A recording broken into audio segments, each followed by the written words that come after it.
इस लेक्चर में हम रिब्स और स्टर्नम के बारे में सीखेंगे। एक्सियल स्केलेटन हम पढ़ रहे हैं, इसमें हमारा ये थर्ड लेक्चर है। पहले लेक्चर में हमने स्कल के बारे में सीखा है, सेकंड लेक्चर में हमने वर्टेब्रल कॉलम के बारे में सीखा, थर्ड लेक्चर में हम सीखेंगे रिब्स और स्टर्नम के बारे में, राइट। ह्यूमन्स में 12 पेयर्स ऑफ रिब्स होती हैं। इस रीजन में आप देखोगे there are 12 pairs of ribs in humans. इन 12 पेयर्स ऑफ रिब्स में जो पहली 7 पेयर्स हैं उनको हम ट्रू रिब्स बोलते हैं। ये रिब्स अटैच होती हैं वेंट्रली एक बोन के साथ जिसको हम स्टर्नम बोलते हैं, और ये पोस्टीरियरली डॉर्सली ये अटैच होती हैं किसके साथ, हमारे वर्टेब्रल कॉलम के साथ, थोरेसिक रीजन के वर्टेब्रे के साथ ये रिब्स अटैच होती हैं। ये हो गया first pair, this is the second pair, this one third pair, fourth pair, fifth pair, sixth pair and this is the seventh pair। तो ये 7 पेयर्स जो हैं इनको हम ट्रू रिब्स बोलते हैं। ये अटैच होती हैं हमारी वर्टेब्रल कॉलम की वर्टेब्रे से, थोरेसिक रीजन की, और आगे से ये अटैच होती हैं कोस्टल कार्टिलेजेस से with the bone called sternum, जिसको हम स्टर्नम बोलते हैं या ब्रेस्ट बोन बोलते हैं इसको। नेक्स्ट हम देखेंगे इन 7 पेयर्स के बाद जो 8th 9th and 10th pair हैं उनको हम बोलते हैं false ribs. This is the 8th one, this is the 9th one, this is the 10th one, okay।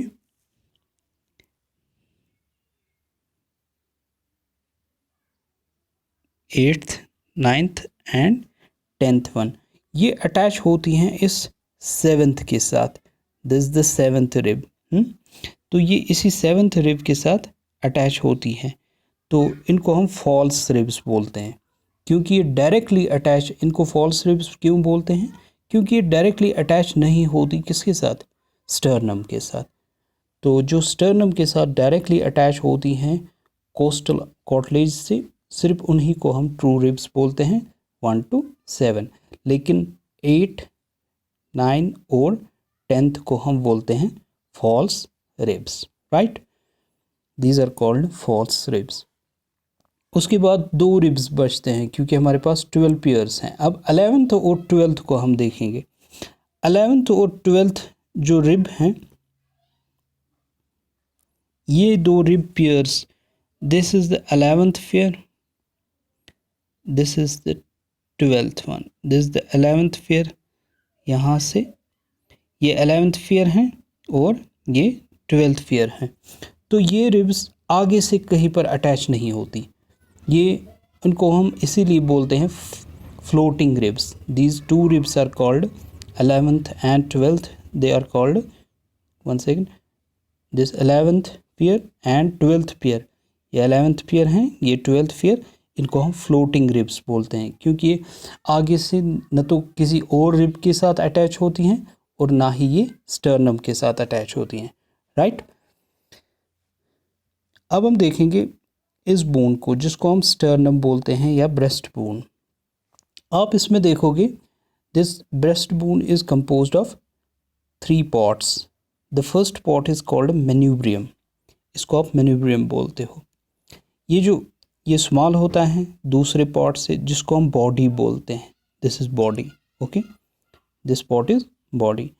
और थर्ड पार्ट होता है एक प्रोसेस जिसको हम ज़िफॉइड प्रोसेस बोलते हैं। तो ये तीनों आपको याद रखने हैं इसमें, this is manubrium, this is body and this is xiphoid process, manubrium, body and xiphoid process.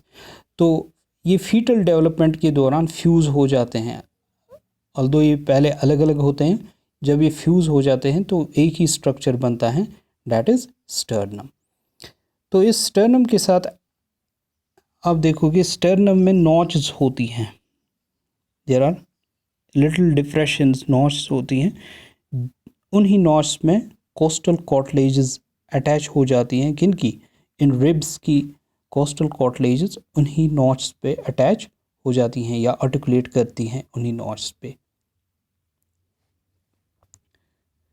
These are called costal notches, these are called costal notches. तो इनके साथ अटैच होंगी ये रिब्स, राइट। अच्छा, ये जो सेकंड पेयर ऑफ रिब हैं, second pair of rib आप देखोगे, हम यहाँ से देखेंगे, this the first pair of rib, ये किसके साथ अटैच है, मेन्यूब्रियम के साथ। सेकंड पेयर ऑफ रिब वहाँ अटैच हैं जहाँ पर मेन्यूब्रियम बॉडी के साथ ज्वाइन करता है। तो ये एक इम्पॉर्टेंट लोकेशन है, पॉइंट है, यहाँ से हम गिनना स्टार्ट करते हैं ताकि हमें पता चले हार्ट की एपेक्स कहाँ पर हैं। This second, third, fourth, fifth और सिक्स्थ। तो फिफ्थ और सिक्स्थ के दरमियान ही हमारे हार्ट का एपेक्स होता है। तो ये गिनने के मतलब उसमें यूज़ किया जाता है काउंटिंग में, कि ताकि हम लोकेट करें अपने हार्ट की लोकेशन, राइट। अच्छा, सर्जरी के दौरान कभी कभी ये किसी पेशेंट में आप देखोगे, अगर सर्जरी करनी पड़ेगी तो इसको ओपन किया जाता है, इसको स्प्लिट किया जाता है, इस ब्रेस्ट बोन को, स्टर्नम को, ताकि एक्सपोज हो जाए internal organs, right, heart, lungs. तो ये चीज़ें आप याद रखोगे, ओके। अच्छा, ज़िफॉइड प्रोसेस जो है, ज़िफॉइड प्रोसेस पे आप देखोगे कोई भी रिब अटैच नहीं होती। ये ज़िफॉइड प्रोसेस हेलाइन कार्टिलेज का बना होता है चाइल्ड्स में, ओके। लेकिन ये एडल्ट्स में फिर चेंज हो जाता है, किस में, ये एडल्ट्स में ऑसिफाइड हो जाता है। जब ये ऑसिफाइड हो गया तो इसके साथ यूजुअली अटैच होता है हमारा डायाफ्राम। तो डायाफ्राम के लिए ये सरफेस ऑफ अटैचमेंट प्रोवाइड करता है ये xiphoid process, right. So these were few points regarding this ribs and sternum.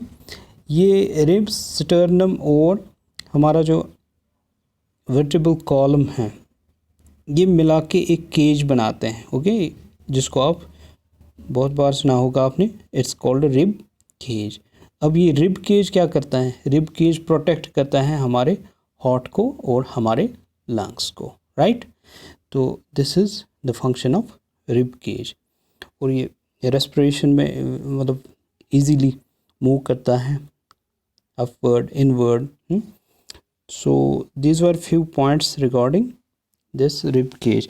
तो नेक्स्ट लेक्चर में हम देखेंगे इंशाल्लाह, we will learn about appendicular skeleton now. जो लिम्स और इनके गर्डल्स होते हैं उसको हम सीखेंगे अब नेक्स्ट लेक्चर में। इस लेक्चर को भी हमने प्रिपेयर किया है उसी बुक से, that is Van De Graaff human anatomy 6th edition. तो courtesy goes to this Van De Graaff, okay. Thank you very much.